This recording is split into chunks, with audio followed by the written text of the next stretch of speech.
et azwa lokumu. Gloire à Dieu.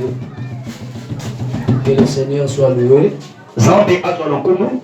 Zambe apesi biso temps oyo akumisama. Amen. Amen. Est-ce que moi Zambe mokazala kobetela maboko makasi pour le Seigneur? Gloire au Seigneur Jésus. Gloire au Seigneur Jésus. Tozoyemba kantiko oyo. Liloba lya Nzambe lizalaki oka nyonso na ebandeli azalisaki mokili te mpe biloko biso awa ose. Liloba ya Nzambe lizalaki oka nyonso na ebandeli azalisaki mokili mpe biloko biso awa ose. Yaka moninga toyamamo yango epesi bomo bomoi yango esila te. Esilaka te, moi yango esila te. Ngai toyambamo. Satana azali solo kutu. Ngai toyambamo. Esilaka te, moi yango esila te. Como esilaka te, como yango esila te. Esilaka te, como yango esila te. Alléluia. Dans son palais, tout s'écrit. Dans la maison de l'Éternel, que tout s'écrit. Au temple de l'espoir, que tout s'écrit. Gloire, gloire, gloire à la gloire. Merci, Frédéric Obanda, peut-être les collègues sur ma boue.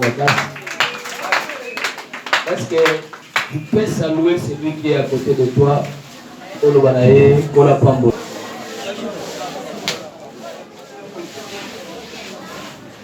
Alléluia. Amen. Voilà, que Dieu soit loué. Nous sommes dans le livre des Proverbes, chapitre 15, verset 33. Il y a Proverbes, chapitre 15, verset 3. 33. Chapitre 15, verset 33. Proverbes, chapitre 15, verset 33.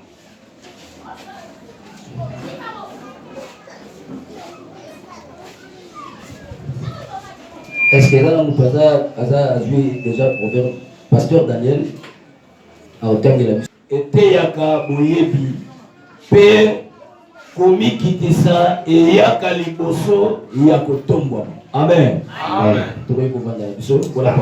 Amen. Voilà, les lots, notre principe encore, il y a grandeur, le grand principe de la grandeur. L'humilité. Alléluia. Komi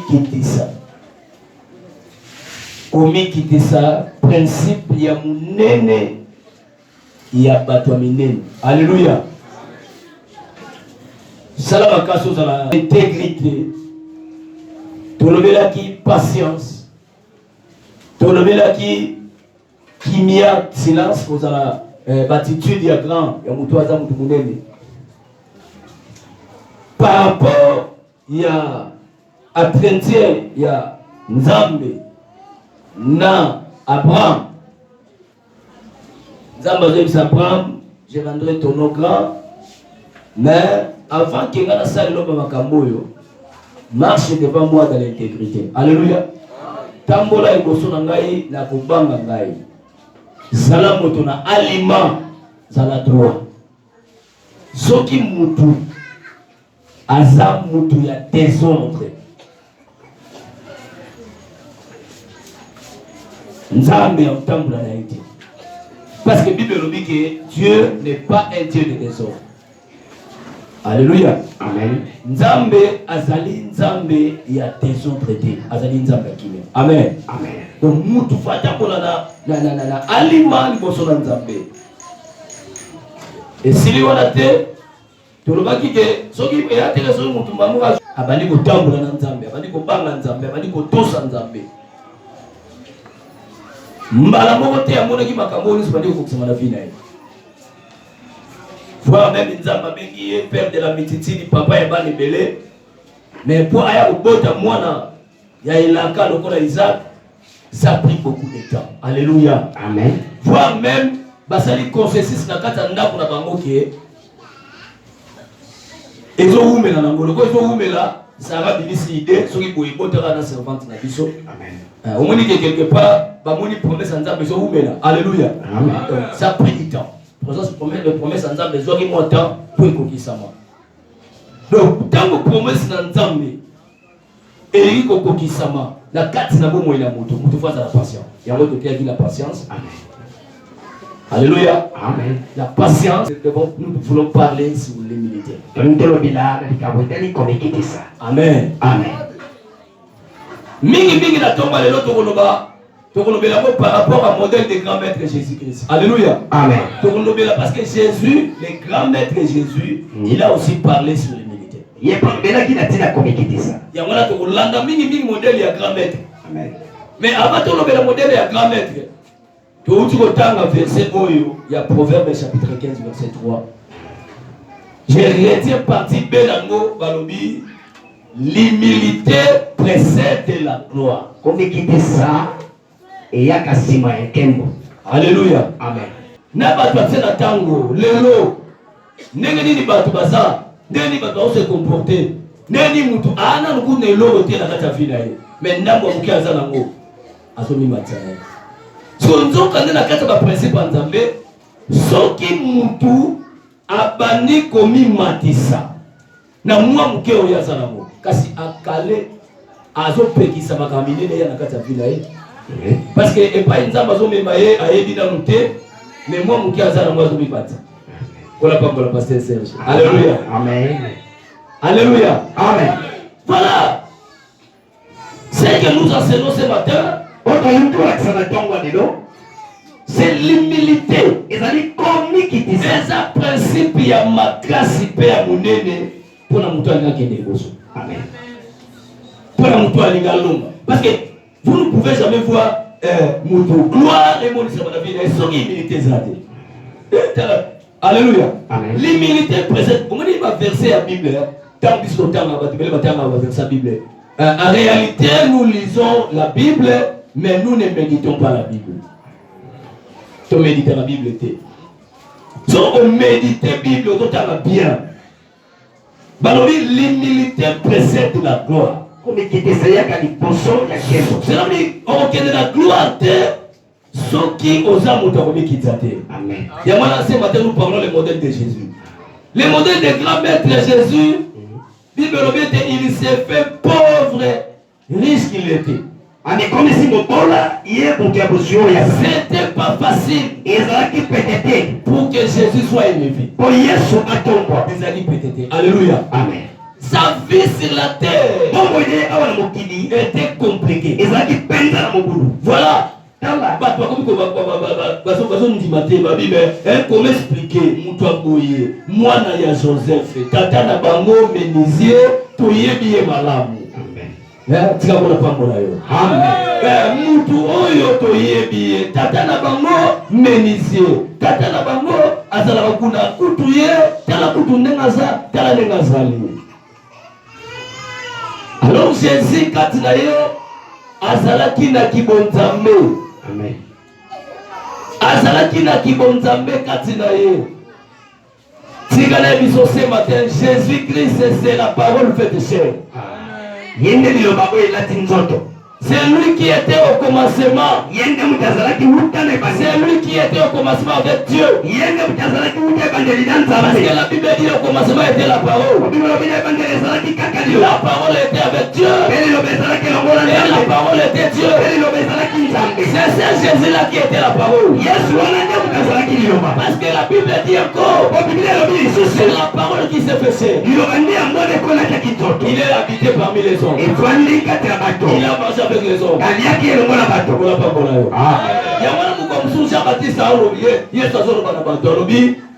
Jean Coutu ayaki awa abandaki kolia na bino azomela na bino te aolia na bino te boyini ekaka bokomi ekaka. Pourquoi Jésus a parlé comme ça? Parce que le message de Jean-Baptiste était le message fort. Matthieu et Jean-Baptiste. Amen. Alléluia. Amen. C'est pourquoi Jésus a dit comme ça. Ayaki azolia na bino te azomela na bino te mais bokomaki ekaka. Alléluia. Pour la ligne. Jean-Baptiste a amené un message qui était le message plus fort. Le message de Jean-Baptiste c'était pour le message de repentance.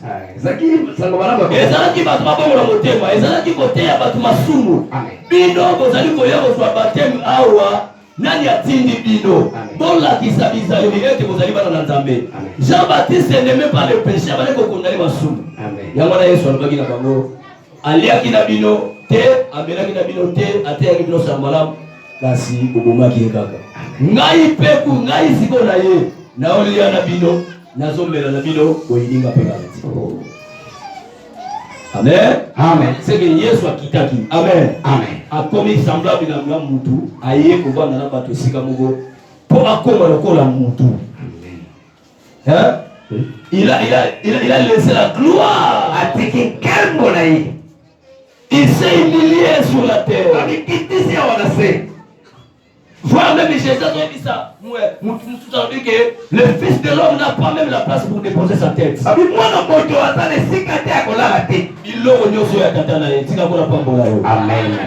Amen. Amen. Diable a parvenu pour la Yesu. Sono lingi na fukamela na pesa yo milongo nyosa mokilo. Alléluia. Il s'est humilié. Alléluia. Amen. Bien-aimé pour Yesu akele kozwa kombo oyo leki ba kombo nyoso na mokili. Parce que la Bible dit Dieu l'a souverainement et lui a donné le nom qui est au-dessus de tout. Afin qu'au nom de Jésus, tout jeune précise.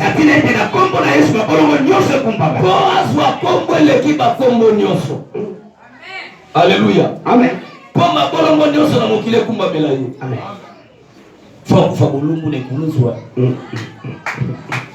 Amen. Faut pas maltraiter. Ami qui dit ça qui dans le niveau oyo. Amen. Amen. Vous savez, bayeko le bazakina Yesu, baba bandima kite ba kama Jésus. Bayeko le bando ndima moté. Pwani bayebi mbuya na ye. Amen. Ba comprendre ki bonzambo ezali pas Jésus. Amen. Bandima ki moté. Bayebi ka ba ke oyo na suka ko sala démonstration. Il était capable de faire ça. Moto kita batuna soba kufa et voyez ça ma paix de moi. Kasi esengela ki akende la principe ya humilité. Amen. Assez facile azala lokole lokote pour bikamwa na tambe sala na kati. Amen. Funga na utobika lelo. Tika na mapambola. Amen. Voilà aujourd'hui il y a un problème. Kala lelo ikambo ezali. Le grand maître Jésus a dit quelque chose. Le grand maître Jésus a dit dans le livre de Matthieu chapitre 20 verset 26. Alléluia. Amen.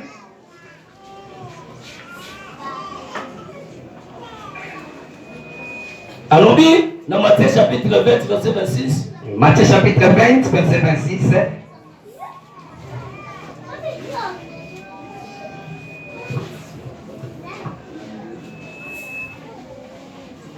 Est-ce que nous écoutons un mot? Amen.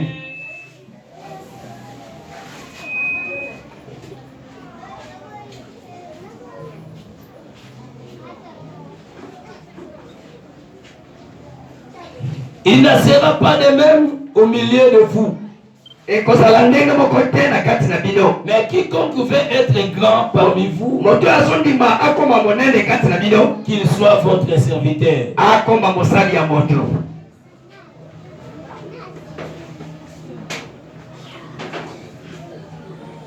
Alléluia. Amen.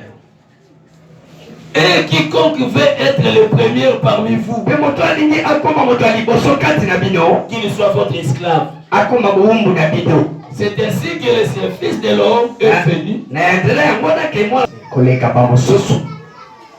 qu'il soit serviteur des autres. Aza mosali ya ba mosusu. Amen. Amen. C'est très difficile. Eza pasi mingi. Et puis, tant que Yesu aloba makambo yo, azoloba ngo teke opa bayaya na baleki. Oyebi soki leki moko azosalela yaya, eza humilité te. Mama. Soki leki moko azosalela yaya na ye, to mwana azosalela mama, azoservir ye, aopesa biloko alia, asukuli elamba, asaleli ye boyo. Est-ce que eza humilité? Eza humilité te. Eza ba devoir na ba respect oyo ye azopesa ene na ye. Amen. Hein? Eza humilité te. Donc kutu soki yo boyi kosala ngo boyi koservir mama na boyi koservir ba bikolo na yo, oza plus mauvais encore. Parce que quand tu vas faire ça, eza humilité te. Parce que c'est que lui au servir ba mikolo na yo. Amen. Mais oh Yesu aloba awo.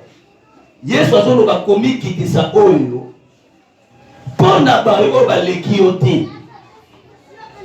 Mais bato a niveau na yo. Amen. Bato ya âge na yo. Bato okokani.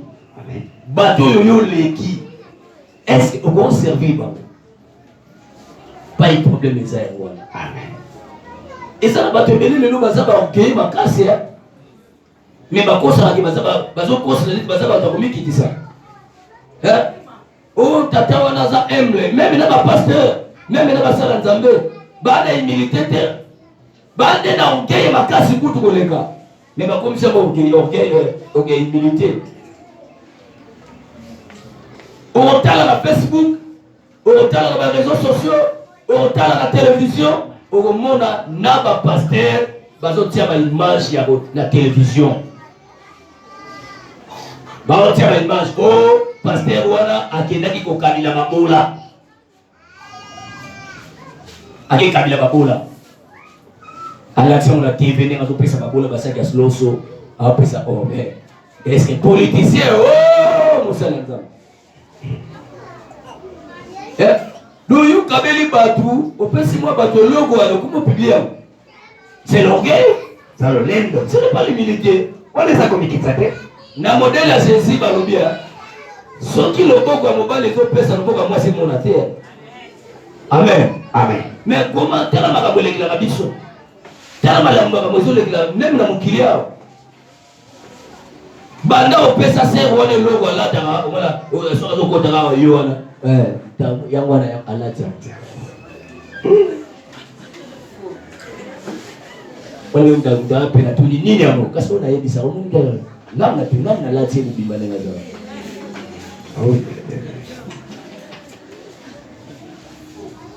Est-ce que yo mutokoloba to mutu yo pesi mutokoloba? Tika mutu wa pesi yo pesi aloba. Atato na gende kwa pesi ngabo. Amen. Amen. Mais tala ndenge makambole kakati na biso. Tala ndenge makambole entre nous. Ndemo moni bango nyoso wana ngana leki bango. Donc bango bono bana se ngana leki bango. Alléluia. Donc tout le monde bango nyoso wana batu wana nyoso pamba ngana leki bango. Tika na edisa oyo nyoza pamba. Pour vous kanga utumbo mana yoke. Amen. Alléluia. Ah, so ça va bilo aboyeseke yo okita. Parce que Nzamba a raté. L'humilité précède la gloire. Dieu résiste aux orgueilleux, il fait grâce pour elle.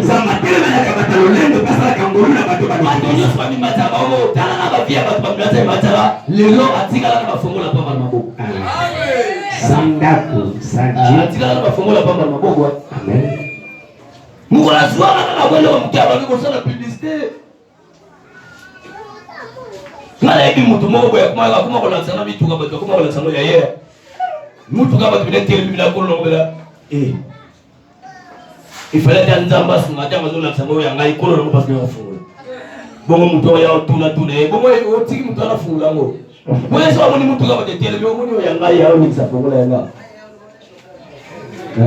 parce que amesana ko ba mingi silié amesana ko ba mingi ngai penda no moni ya ngai Nebna do ngai. Oh.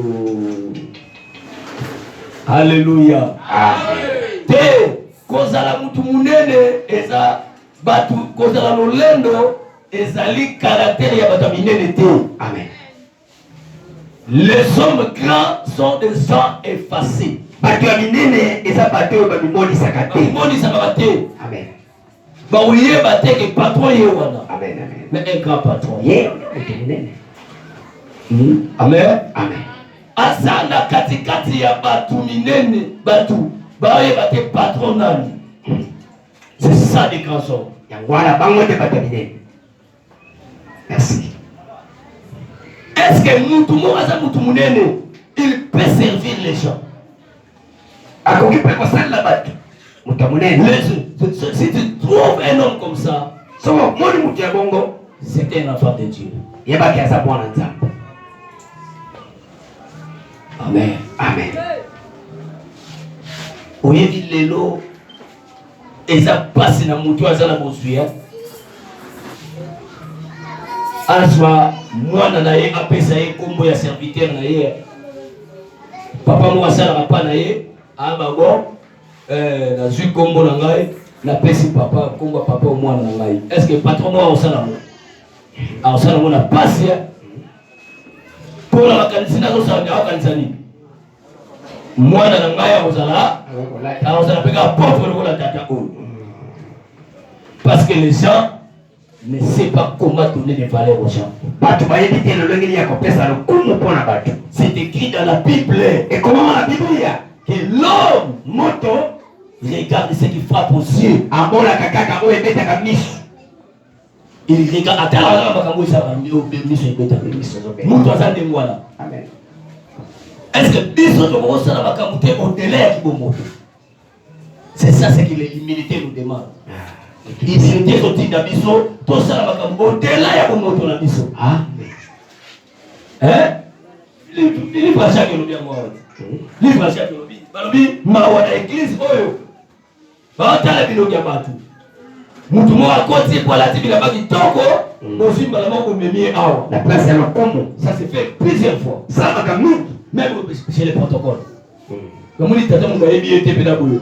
Il est là. Tiens, Matissa. Ah, façon. Bah, mon assuré, mon tout le monde, on voit ma réponse. Bon, bah, tu vas t'arrêter au mission bête. Bah, t'arrêter la carte à batouter. Il y a des fois. Bible dit ce que ça va biloko ya poye katina yo okolekisa ba ange ya nzambe ba ange ya nzambe ba koleka yo rate bango poyo za moto na lolendo oza moto na komikitisa te. Amen. Alors modèle ya Yesu Masiya ezali ete biso lokola tozali bato minene tolingi tokoma su bato minene faut tozala ba serviteur ya bato. Amen. Est-ce que tes frères, ma frère na yo, ma sœur na yo, vous commencez à serviteur na bango? Mais tu as la base, tu dois utiliser. Chaque fois que le problème est allé, il s'agit de servir de Gonayo, au Gonobani. Yawanga la sœur, nga kobago. A bon servir batouté. Pesa batu. Sale la batu. Alléluia. Alléluia. Amen. Est-ce que papa, yo ko servir ba tout en ndako na yo ça la pour la batu. On a conseillé. C'est pourquoi même les services que nous sommes capables de faire ici à l'église. Nous attendons ça nous tous ça là à l'église. Mon frère, ma soeur, il faut être humble. Mais comment c'est mobile? Il faut savoir comment. Quand tu es en train de faire ce travail du Seigneur, il faut aller à la qui ça. Amen. Kolanda mama ko ba tout. Amen. Amen. Amen. Kolanda ko te yo ça le musala na yo. Oui. Tika kola pambola yo. Et tika la bongo. Bino baba protocole musala ko sala. Ya ko servir ba tu amona musala Yesu alobaki. Amen, amen, amen. Mutu aliga ko mutu munene azala musali ya ba. Ya baninga. Linga ya ko servir ba tu. Ona musala na ngasuti. Bango so mona ga mungu na bango. Mais aussi qui sa grandeur en Zambie ko sa fina yo. Est-ce que tu es à niveau là yo? Au comment servir bango pe? Au comment tiki la bango pe sika? Au comment ouela la pété la bango? Et il s'agit de mon bidon, yo so na mde ko na ngai. Toi les cosso. Yo voit nanano. Amen. Est-ce que tu peux faire ça? C'est ça ce que Jésus demande. Principe ya bataminene. Tika kola pambo na yo. Amen. Olingi okoma mutu munene na kati ya vie. Sois humble. Sana kutakomikisa. Tika balolendo pa pam. Amen. Eki mema we pa imoti. Batu ba baida ya batu koma baida ba batalolendo. Batu koma baida ba. Batu balingana ba usu batalolendo ti. Bando kima yo. Uyani ngalinga banda ubaka makamuna yawe. Ndo yini ngazawa ngawe yi. Umona oyiga papanza ndo mwana. Batiki omo. Parce que tu ne fais pas s'humilier. Kumikisa linga ngawote. Voilà le modèle des grands maîtres. Lo lenge ya moto monene, okonti monene. Moto oyo alingi kozala moto monene. Qu'il soit les serviteurs des autres. Aza musali ya baninga. Olingi kozala moto monene na vie. Zala moto oyo akosali la bato. Koki pakati. Parce que il y a des fois tant que yo sali la bato ba komi sa humilité na yo humiliation. Olandi hein? Mais yo na état na yo wana koboya humiliation te. Humiliation ngolo bani. Humiliation la ngoloba osakanela. Komatela koniata yo. Parce que yo so bikiti ça. Tant yo so bikiti ça, mutu so mona moni. Amoni abo occasion ya sali. Ya komonela yo. Ya osakanela yo. Ya komono mutu pa. Amen. Mais toi tu devais accepter ça. Yo c'est que qui malo. Est-ce que yo otomoka? Yo so servir na yo, ça le voilà toi servir ba na katekri. Mais mutu mo ba uti na makanisa kindoki na ndako. Nenga zo ya wana abinga na koyoka bango te. So ba biba tana ko ngako na oboya. Aba tana na oboya. Mais toi tu dois faire ça. Tu dois accepter d'être humble. Ndima yango. Ata ba mwana ba ko misalo lokola ba zo mantele yo, ba zo sakanela yo, ba zo kikisa yo, ba niata yo. Yo ndima yango. Tu acceptes ça. C'est par là que le Seigneur va t'élever. Na bongo ndenzamba kotombola yo. Tika kola pambola yo. Amen. Je connais un frère. Na yebinde komoko qui est aujourd'hui un grand riche. Lelo aza moto ya mbongo makasi. Atongi ba immeuble. Mais un frère kasi ndeko mobali kaka. Ndeko lala na permanence. Ndeko lala na robo msaba kiti na église.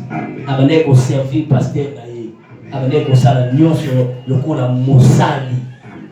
Lelo nzamba tomboli. Olandi ya ndeko na ngana. Amen. Tala ba to niveau na yo. Tala ba mama ya niveau na yo. Tala bilenge ya niveau na yo. Tala ba camarade na yo. Est-ce que na esprit na yo okoki ko banda ko soba mona valeur? C'est ça l'humilité. Ya mwana ndeko mikita. Humilité cela veut dire que yo so soba mona valeur koleka. Amen. Quand tu le vois, tu le vois comme un grand homme. Tu as l'esprit de le servir. Yo faut servir. C'est donc là quand je vois le pasteur, j'ai les tensions. Déjà dans ma canisse, à Mosungaye. Donc, ma foi, la salle là. Dans la poste, la servir. Amen. Dans la poste, apambola ngai. Nazomona ye mutu kolokola, il est à l'écolo. Quand je vois comme ça, je le sais. Et quand je le sais comme ça, le Seigneur va me bénir. Amen. Amen.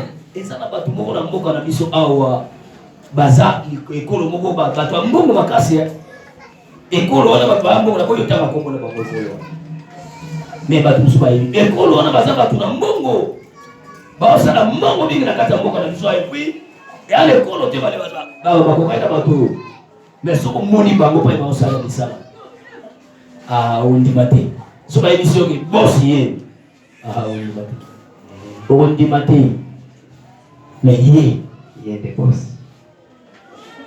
Est-ce que yo commence à la battre ça va pas là yo? Yo comment nous servir?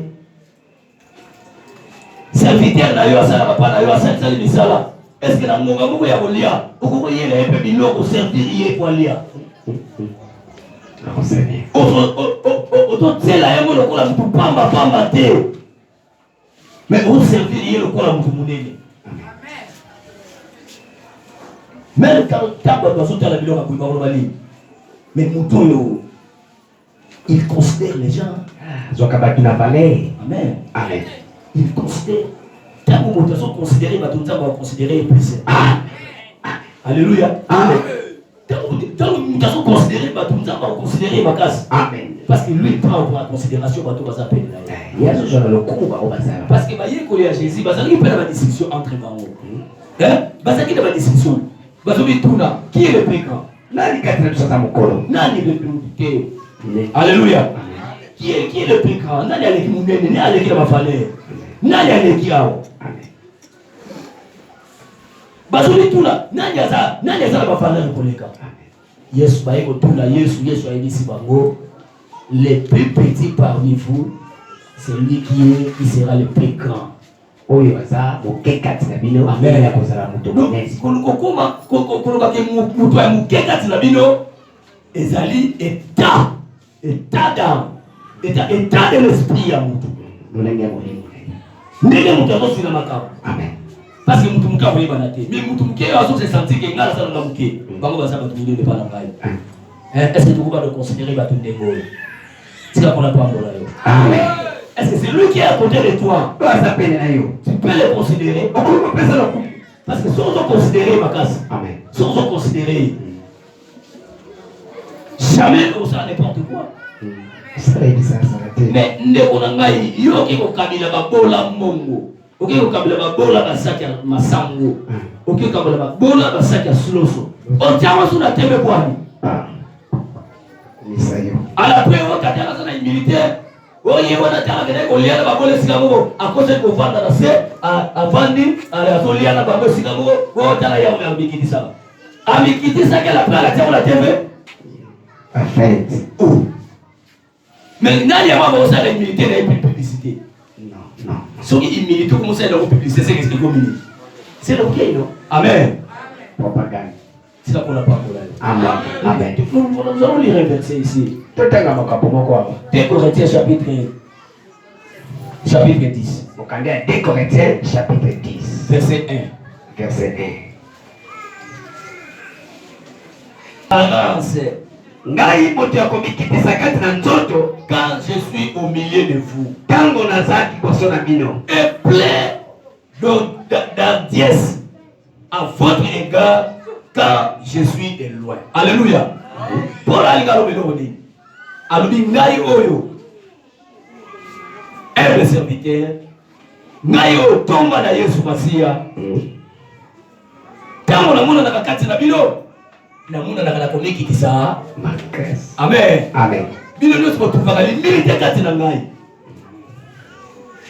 C'est que Paul, quand il venait devant le peuple, Kama badeko yani koso ya bato.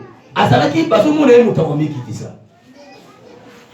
Nzoka nde alobi ntango naza mosika na bino, je suis l'homme le plus considéré. Tika kola pambola yo. C'est que je suis grand. Soki oza moto munene ata ozoservir bato, valeur no ekokita te. Amen. Valeur no ekita sango kende. Jamais. On a une salle pour la kita. Pour la loi, on va faire l'angai. Pour la salle pour. Alléluia. Amen. On a la salle pour. Même les hommes de Dieu, même tous les gens. Il suffit qu'ils soient devant les Jéricho. Alors, nous allons voir le bien ça. On a la salle pour. On a la salle pour. On a la salle pour. On a la salle pour. Nzamba yo kakanga na batani mwana kitaba. Amen. Amen. Amen. Sika kuna pambola yo. Kala bongo. Yo tonda ba lo fundu on va répondre ba tout té. On tala ba tout ba muso répondre ba ba. Yo zomo. Do yo zomo to abi. Do ya ko ina fale to pesi ba réponse bien. Alléluia. Amen. Non. Yo don ba les ana bato yo répondre ka mala. Ba niveau na yo. Et à la base, yo pour la base, je connais un homme qui a fait ça, il a monté dans la mission. D'ailleurs, ça, on peut s'y attendre.